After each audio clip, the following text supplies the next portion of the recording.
हमारा next topic है कार्यालय लेखन और प्रक्रिया। कार्यालय लेखन मतलब कि जो हम औपचारिक पत्र है उसको कैसे लिखते हैं और उसकी प्रक्रिया कौन सी होती है। सरकारी कार्यालयों की ज़रूरतों को ध्यान में रखते हुए एक कार्यालय से दूसरे कार्यालयों को जो पत्र लिखे जाते हैं उन्हें सरकारी पत्र कहते हैं। यानी कि एक कार्यालय से दूसरे कार्यालय तक किसी काम को करवाने के लिए ज़रूरतों को ध्यान में रखकर कोई पत्र लिखा जाता है तो उन्हें हम सरकारी पत्र कहते हैं। कार्यालय लेखन होता है वो, यह सरकारी कार्यालयों में किए जाने वाले कामकाज की प्रक्रिया का एक अभिन्न भाग है। यानी कि इन्हीं के माध्यम से मोस्टली क्या है काम किया जाता है। एक दूसरे के आदेश को देखा जाता है, एक दूसरे की ज़रूरतों को देखकर काम किया जाता है, तो ये कार्यालय लेखन कहलाता है। इन पत्रों को हम कई श्रेणियों में विभाजित कर सकते हैं। उदाहरण के लिए कई पत्र सूचनाएं मांगने, यानी कि कोई इन्फॉर्मेशंस आपको किसी से ऑफिस से कोई इन्फॉर्मेशन चाहिए या भेजने के लिए लिखे जाते हैं। कुछ पत्रों द्वारा मुख्य कार्यालयों से बड़े अधिकारी शाखा कार्यालयों या क्षेत्रीय कार्यालयों या अधीनस्थ जो उनके अंडर आते हैं अधीनस्थ कर्मचारियों को आदेश भेजते हैं, उनको ऑर्डर करते हैं कोई भी कार्य करने के लिए। कुछ पत्र अखबारों में विभागीय गतिविधियों की जानकारी देने हेतु लिखे जाते हैं। यानी कि कुछ पत्र क्या है जो कार्यालय होते हैं वो आपस में पत्रों का आदान प्रदान करते हैं, लेकिन कुछ क्या है कुछ ऑफिशियल जो लेटर हैं अखबारों के माध्यम से ही भी पहुंचाए जाते हैं। हर प्रकार के पत्र के लिए एक विशेष स्वरूप निर्धारित किया जाता है। यहाँ हम इन पत्रों के अलग अलग स्वरूपों का वर्णन करेंगे।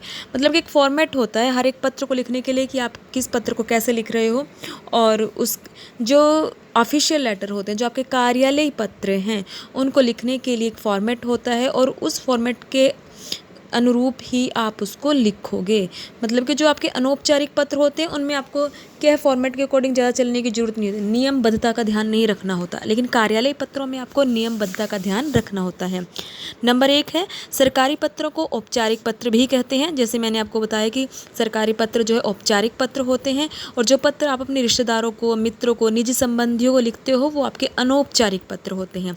सरकारी पत्र प्राय एक सरकारी कार्यालय से दूसरे सरकारी कार्यालय को लिखे जाते हैं। पत्र के शीर्ष पर यानी कि सबसे ऊपर जो है कार्यालय, विभाग या मंत्रालय का नाम व पता लिखा जाता है।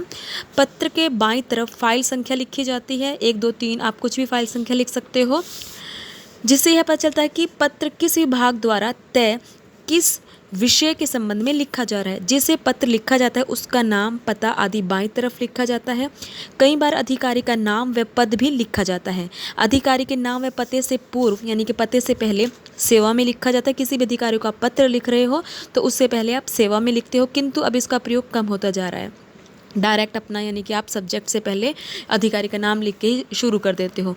विषय शीर्षक के अंतर्गत संक्षेप विषय के संबंध में लिखा जाता है कि पत्र किस काम से जुड़ा हुआ है, वो आप सब्जेक्ट से ही समझ जाओगे। सब्जेक्ट मेंशन करना भी बहुत ज़रूरी होता है। विषय शीर्षक के पश्चात महोदय संबोधन लिखा जाता है, यानी कि जिस भी अधिकारी का पत्र लिख रहे हो उसको आप महोदय, ये महोदय या मर्दानाचार्य को लिख रहे हो तो आदरणीय, इन सब चीज़ों से संबोधित कर सकते हो। पत्र की भाषा सरल और स्पष्ट होनी चाहिए। मतलब कि जिस तरह से कविताओं में, लेखन में हम क्या है तत्सम तद्भव शब्दों का प्रयोग करते हैं, मुहावरों का, अलंकारों का प्रयोग करते हैं, लेकिन जो पत्र है वो सरल और स्पष्ट भाषा में होने चाहिए कि वो सामने वाले को, जो पढ़ने वाला है, उसको एकदम से समझ में आ जाए। प्रशासनिक शब्दावली का प्रयोग यथास्थान करना उचित है। पत्र के दाईं तरफ तारीख लिखी जाती है। पत्र के अंत में बाईं ओर भेजने वाले का पता व भवदीय शब्द का प्रयोग अधोलेख के रूप में लिखा जाता है। भवदीय के नीचे पत्र लिखने वाले के हस्ताक्षर लिखे जाते हैं और हस्ताक्षर के नीचे कोष्ठक में नाम लिखा जाता है। नाम के नीचे पद व पता लिखा जाता है। मतलब कि पहले हम पद जो पता था नीचे लिखते थे, लेकिन अब क्या करते हैं हम कि जो पता है, जो एड्रेस है, हम वो भी क्या मोस्टली ऊपर ही लिखना शुरू कर दिया कि जो पत्र लिखने वाला है, ठीक है, वो भी क्या है पत्ते को सबसे पहले ऊपर लिखता है, उसके बाद जिसको आप पत्र लिख रहे होते हो उसका आप एड्रेस लिखते हो वहाँ पे। तो ये हमारे कार्यालय लेखन और प्रक्रिया, इससे रिलेटेड ही हम कल आपकी क्लास होगी।